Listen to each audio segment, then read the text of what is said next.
So it has been a very wet July here in Arizona. Now I live in northern Arizona, Sedona.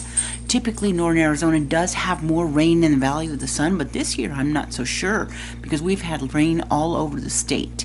So in past years where we had a real monsoon season, usually the middle of July, actually not too long after the 4th of July, we'll start getting some monsoon showers. And it's nice in northern Arizona because it really cools down the temperature, and it's actually nice. You get a little moisture in the air in the evening. It's maybe breezy and you can sit outside and everything is really nice. Now last year we had what we call a monsoon. We had very little rain in the monsoon season, so I was starting to get scared at the end of last year, thinking, oh my goodness, are we no longer having any rain in Arizona and we're going to just dry up? And that doesn't seem to be the case, because this year, starting in July, we've had a very wet couple of weeks. And actually it started on the 4th of July, and maybe we had a little bit of a reprieve last week, but then since Friday we have had 3 days of enormous rain, so much so that I usually don't wait it out and decide to leave after the rain lets up, but I did that on Friday, and it ended up that I got stranded because the wash kind of had made it so I couldn't cross to get out of Rimrock. So this clip, or a series of clips, is just going to show you over the last few days how much rain we've had in northern Arizona, and kind of give you a little bit of a highlight of what was going on. So the first noticeable rain happened on 4th of July. I had gone out for a nice evening at Tlaquepaque, and on my way home it started pouring, and not like what had been happening, but a downpour, and it continued when I got home into the night. A lot of time the monsoons will stop around dusk, but this one kind of went well into the night. We had lightning and thunder, and when I woke up, all of Sedona was very damp, but it was nice.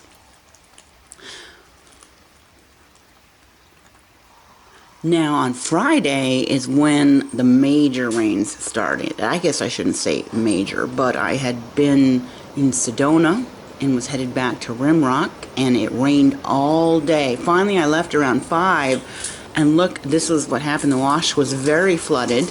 Now across the way from the wash there were 3 sheriff patrol cars, and in front of me a giant pickup decided to barrel through this wash. The giant pickup actually was equipped to make it because he was very high up, but one of the sheriff cruisers turned around and put the lights on and followed them out. So at that point there's definitely no chance I was going to try crossing that, and I waited about 2 hours.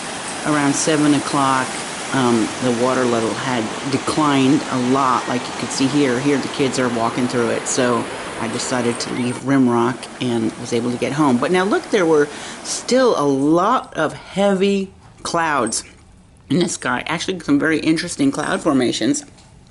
It looked like it could rain again at any moment. So I cruised my way out of Rimrock.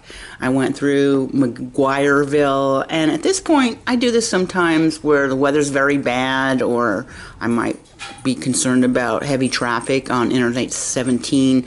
I just cruise over actually the Interstate 17 and take Cornville Road home. So Cornville Road is the road that connects Interstate 17 to 89A, and it actually goes through Cornville and comes out on 89A. But now on my way I noticed this other side wash was very flooded, and I decided to check that out. And people actually do live on the other side of that wash. It looked like a lot of people were stranded, also waiting.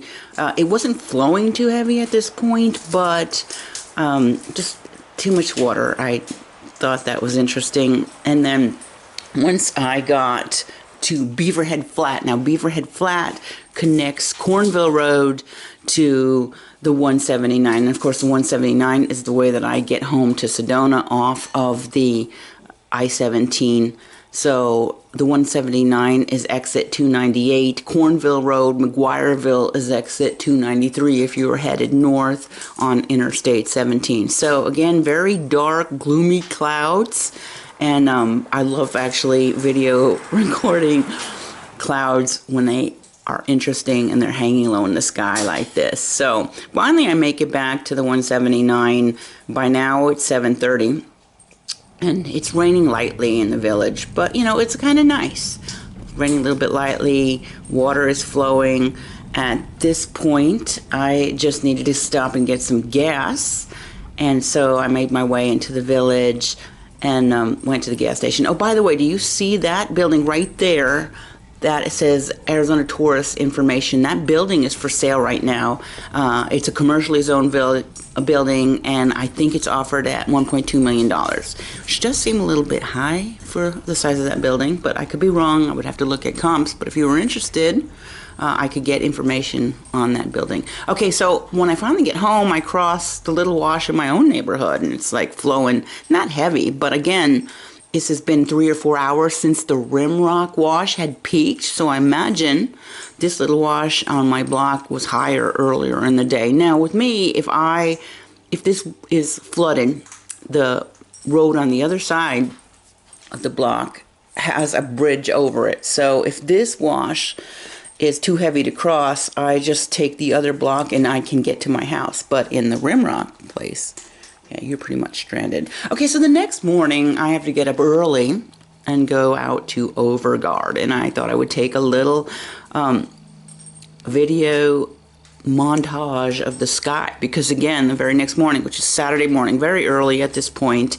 the sky is still very heavy with deep dark clouds, and I know I'm in for another rainy day. Now to go to Ovegaard from Sedona actually is quite a long day.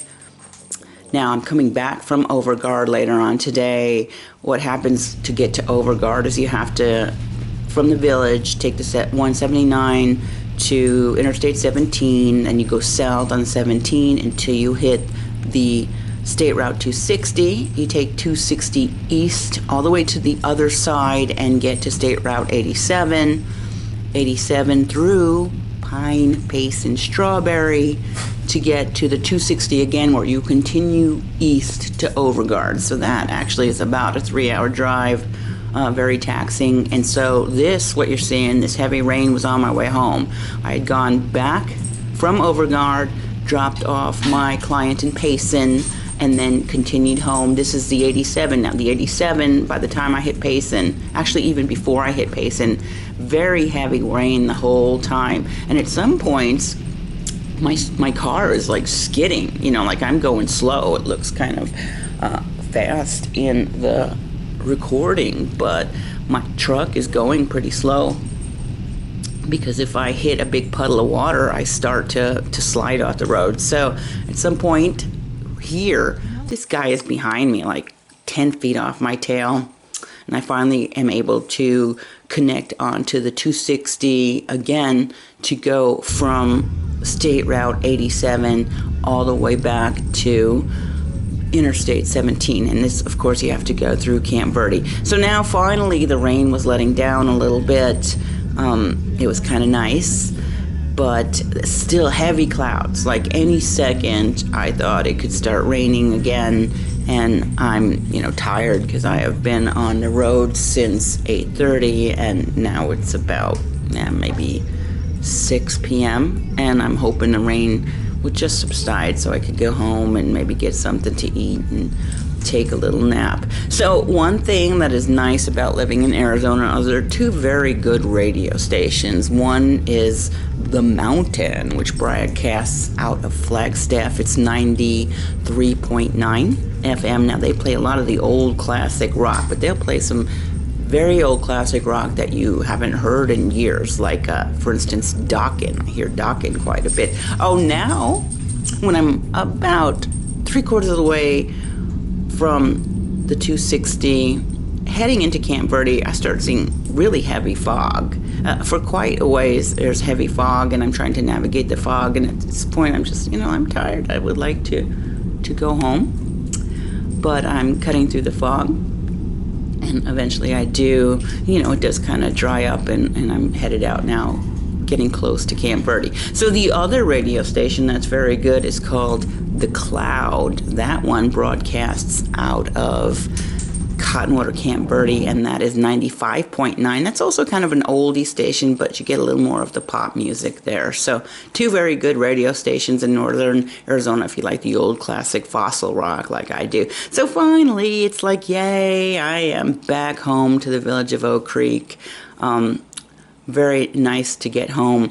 One thing that happened though is I just thought I would pick up something to eat at Wendy's. I pull into the drive-thru at 7:20 p.m. and they're already closed for the night now. Like, mind you, this is a Saturday night.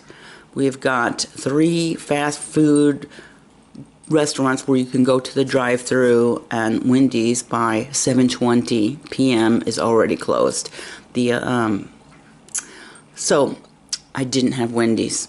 But again, the next morning, I have to go to Payson now. We're having some technical difficulties. See, when you have a storm like this in northern Arizona, sometimes your internet gets knocked out, and now I can't have a buyer electronically sign an offer contract, so I have to do the old-fashioned thing, print out all of the contracts, and head back on over to Payson. So now this is Sunday.